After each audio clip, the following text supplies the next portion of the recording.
فإنهما ينفيان الفقر والذنوب كما ينفي الحير خبث الحديد والذهب والفضة وليس للحج المبرور ثواب دون الجنة. Prophet ﷺ said, continuously perform Hajj and Umrah. Continuously perform Hajj and Umrah, because not only will you get the reward of the Hajj itself in terms of the hereafter, but what happens, Allah subhanahu wa ta'ala is going to give you barakah in this life also.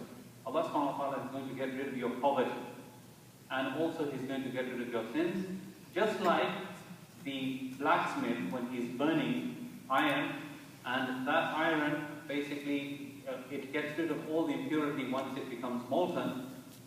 Similarly, Allah subhanahu wa ta'ala, through the barakah of Hajj and Umrah, He gets rid of poverty and He gets rid of sin, just like this furnace gets rid of the impurities in the metal. So the goal is to have what is called al-Hajj al-Mabrur. Hajj Mabrur and Hajj, accepted Hajj, is a Hajj which is performed with the intention of seeking Allah's pleasure only. So a person should not be thinking, well, people should call me Haditha, when I come back, and people should start respecting me more. A person should not think that I have to go back to tell people that I've performed my 10th Hajj this time, and I've done so many Hajj. A person's intention should be purely clean, and he needs to keep that intention purely for the sake of Allah subhanahu wa ta'ala. A Hajj should be free of sin, meaning conducted with full obedience to Allah subhanahu wa ta'ala.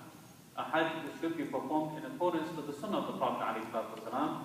A person should not be engaged in bid'at and innovations and things which are contrary to the Sunnah of the Prophet. And a Hajj that is not followed by disobedience. That is one of the signs of an accepted Hajj, that you come home and you have an aversion to committing sin. You don't want to disobey Allah subhanahu wa ta'ala anymore. You lead your life cleanly and purely. That is a sign that your Hajj was accepted. Prophet ﷺ, he said in hadith, what makes al-Hajj al-Mabrur? Prophet ﷺ said, إِطْعَامُ الطَّعَامِ وَطَيِّبُ الْكَلَامِ.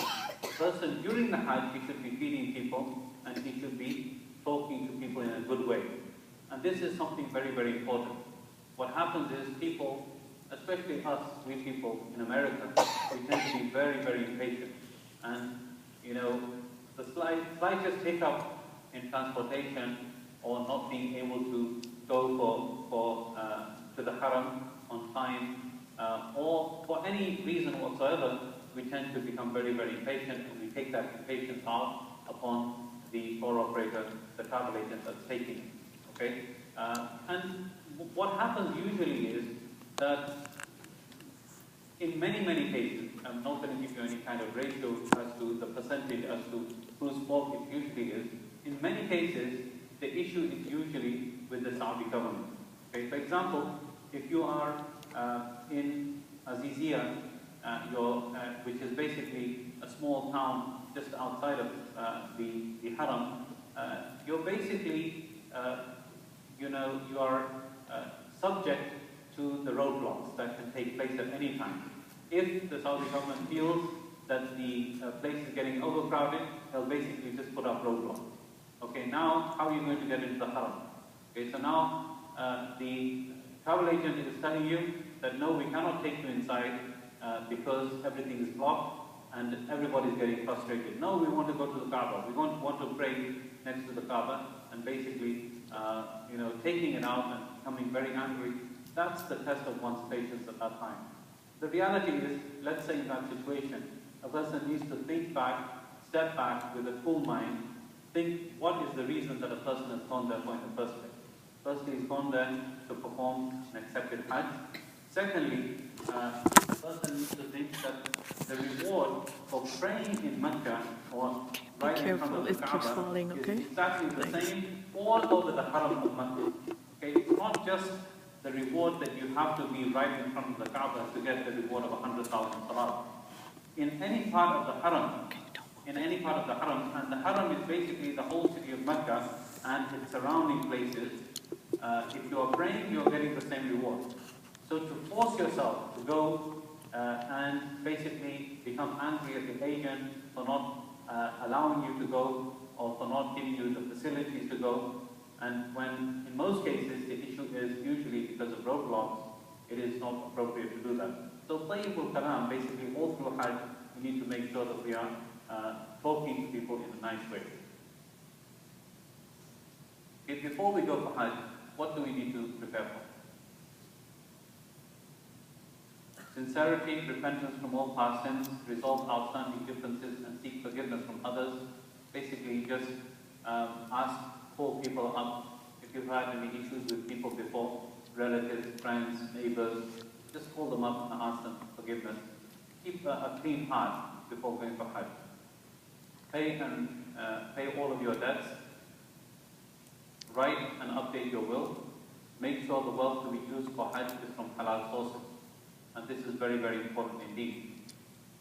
Choose the company of the righteous, meaning during Hajj and even before Hajj, your friendships should be such that enable you to be a good and better person. Because when you come back from Hajj and you have the same kind of company, then what's going to happen? You're going to fall back into your old ways and your lifestyle is not going to change. So choose friends that are going to help you become a better person, become a better Muslim. And learn as much as possible about Hajj and Umrah, the fiqh and how to, the meaning, the spiritual and historical aspects. These things, you need to learn them before you go. Many people just go completely unprepared. They don't know what to do at any aspect of the Hajj. And strange things happen. Strange things happen.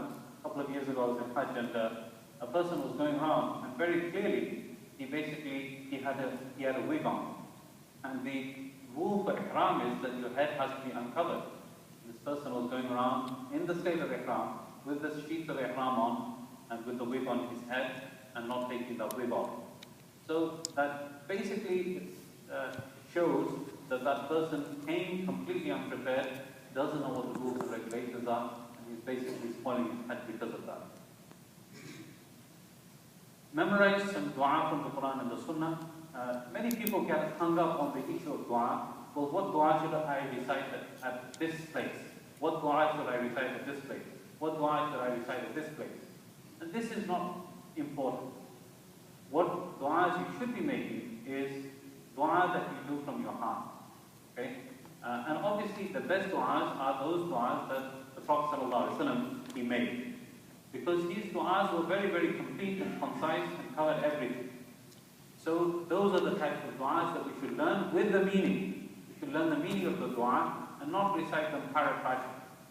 You will find many people going around the Kaaba in groups of 10, 12, 13, 14, 20, 50 even, and one person is leading the group, he's reading du'as in front, Allahumma, and everybody is saying Allahumma, Rabba, Rabba, and basically following.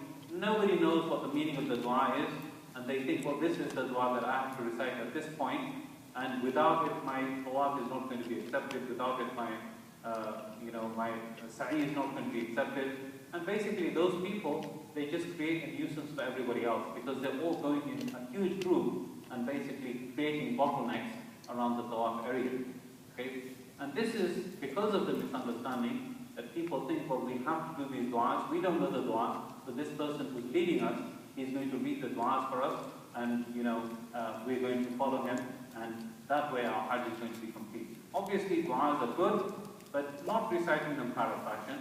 You should know what the du'as are about, what the meaning is, and you should recite them from your heart, within your heart. This is what the du'as should be doing. Learn how to also pray Salatul Janazah, because almost every salat at Makkah and Medina, there's always, janazahs taking place, so we should try to learn how to do that. In any case, we should learn how to do that. It's very shameful and embarrassing if one of our relatives passes away, our parents pass away, or our brother or sister, or